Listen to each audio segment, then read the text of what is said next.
Hello दोस्तों, कैसे हो आप सब। आज हम चलते हैं केरला के एक ऐसे कोस्टल टाउन की तरफ जो सिर्फ अपनी नेचुरल ब्यूटी के लिए ही नहीं बल्कि अपनी डीप लेगेसी के लिए भी जाना जाता है, वर्कला।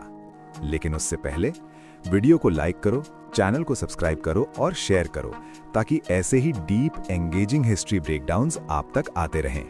अब चलिए शुरू करते हैं। सोचिए, एक जगह जहां अरेबियन सी की लहरों की आवाज बैकग्राउंड म्यूजिक की तरह चलती रहती है। रेड लैटेराइट क्लिफ्स समुद्र के ऊपर ड्रामेटिक तरीके से खड़ी होती हैं। सनसेट के वक्त पूरा आसमान ऑरेंज, पिंक और गोल्डन शेड्स में रंग जाता है। हवा में नमक की खुशबू होती है, लेकिन साथ ही एक अजीब सी शांति भी महसूस होती है। ये है वर्कला, एक ऐसी जगह जहां नेचर और कामनेस परफेक्ट बैलेंस में मिलते हैं। लेकिन वर्कला सिर्फ एक बीच टाउन नहीं है। इस शहर के अंदर एक और कहानी छुपी हुई है जो इसे और भी स्पेशल बना देती है। जब आप क्लिफ एरिया से थोड़ा ऊपर की तरफ बढ़ते हैं, धीरे धीरे टूरिस्ट क्राउड कम हो जाता है। शॉप्स और कैफेज पीछे रह जाते हैं। रोड शांत हो जाती है। कोकोनट ट्रीज के बीच से हवा धीरे चलती है और फिर एक हिल पर बना हुआ सफेद और हल्का पीला कॉम्प्लेक्स नजर आता है, शिवागिरी मठ। यहीं पर 1904 में श्री नारायण गुरु ने अपना हर्मिटेज एस्टैब्लिश किया था। उस समय सोसाइटी में कास्ट डिविजन्स डीपली रूटेड थे। इनइक्वालिटी आम बात थी।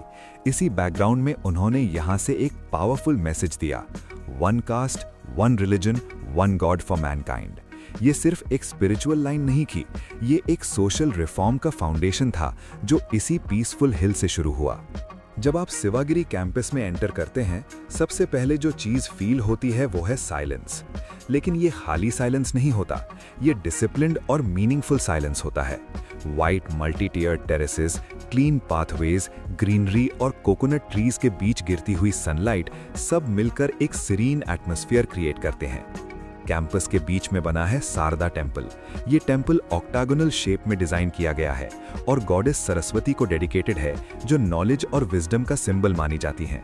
इसका आर्किटेक्चर सिंपल और एलिगेंट है, जो क्लैरिटी और ओपननेस को रिफ्लेक्ट करता है। श्री नारायण गुरु का विजन क्लियर था, एजुकेशन और अवेयरनेस ही रियल एम्पावरमेंट का रास्ता है। इसी जगह से उन्होंने एजुकेशन को प्रमोट किया और मार्जिनलाइज कम्युनिटीज के अपलिफ्टमेंट के लिए काम किया। कैंपस के अंदर उनका समाधि स्थान भी है, जहां लोग शांत रहकर रिस्पेक्ट पे करते हैं। हिल के ऊपर खड़े होकर जब आप नीचे वर्कला के ग्रीनरी और दूर अरेबियन सी को देखते हैं, तो एक रेयर कॉन्ट्रास्ट महसूस होता है। नीचे डायनामिक बीच लाइफ और ऊपर स्पिरिचुअल काम। हर साल 30 दिसंबर से 1 जनवरी तक यहाँ शिवागिरी पिलग्रिमेज ऑर्गेनाइज होता है। हजारों लोग येलो अटायर पहनकर हिल पर चढ़ते हैं। येलो कलर प्योरिटी और स्पिरिचुअल डिसिप्लिन का सिंबल माना जाता है। इस दौरान यहाँ कल्चरल प्रोग्राम्स, स्पिरिचुअल गैदरिंग्स और डिस्कशंस होते हैं। पूरा कैंपस एक ऑर्गेनाइज्ड और फोकस्ड एनर्जी से भर जाता है। ये सिर्फ एक रिलीजियस रिचुअल नहीं, बल्कि रिफ्लेक्शन और सेल्फ इंप्रूवमेंट का समय होता है। शिवागिरी की एक और खास बात यह है कि ये जगह वर्कला टाउन के बिल्कुल पास होने के बावजूद अपनी अलग आइडेंटिटी मेंटेन करती है। नीचे क्लिफ पर कैफेज में म्यूजिक चल रहा होता है, टूरिस्ट सनसेट एंजॉय कर रहे होते हैं और सिर्फ कुछ मिनट दूर हिल पर एक सेंचुरी ओल्ड रिफॉर्म मूवमेंट की लेगेसी आज भी जिंदा महसूस होती है। नेचर और सोशल अवेकनिंग एक ही शहर में एक ही फ्रेम में एग्जिस्ट करते हैं। यही कॉन्ट्रास्ट वर्कला को ट्रूली यूनिक बनाता है। वर्कला ज्योग्राफिकली भी यूनिक है। इंडिया में बहुत कम जगह ऐसी हैं जहां sea facing red laterite cliffs इतने प्रोमिनेंट तरीके से दिखते हैं। इसी वजह से वर्कला क्लिफ जियोलॉजिकल और विजुअल दोनों ही सेंस में स्पेशल माना जाता है।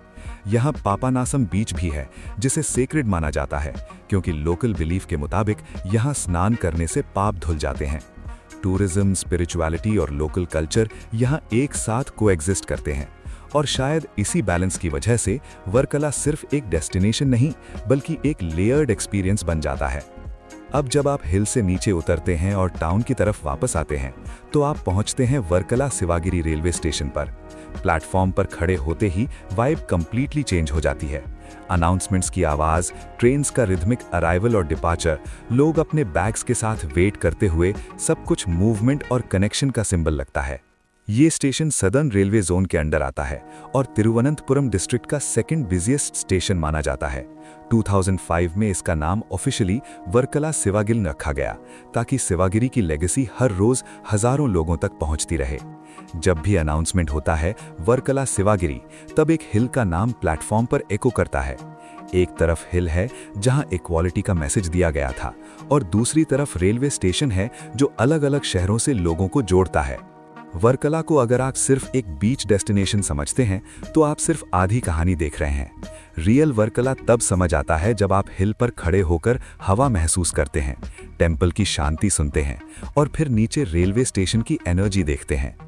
वेव्स हर रोज शोर को टच करती रहती हैं, ट्रेन्स हर रोज प्लेटफॉर्म पर रुकती रहती हैं, पिलग्रिम्स हर साल हिल पर चढ़ते रहते हैं, लेकिन सिवागिरी अपनी जगह शांत और मजबूत खड़ा रहता है, ब्यूटी और लेगेसी दोनों को साथ लेकर। अगर आप कभी वर्कला जाओ तो सिर्फ बीच पर मत रुकना, थोड़ा ऊपर चढ़ना, सिवागिरी हिल तक जरूर जाना। शायद आपको भी वो साइलेंस महसूस हो जो सिर्फ एक जगह नहीं बल्कि एक आइडिया को कैरी करता है।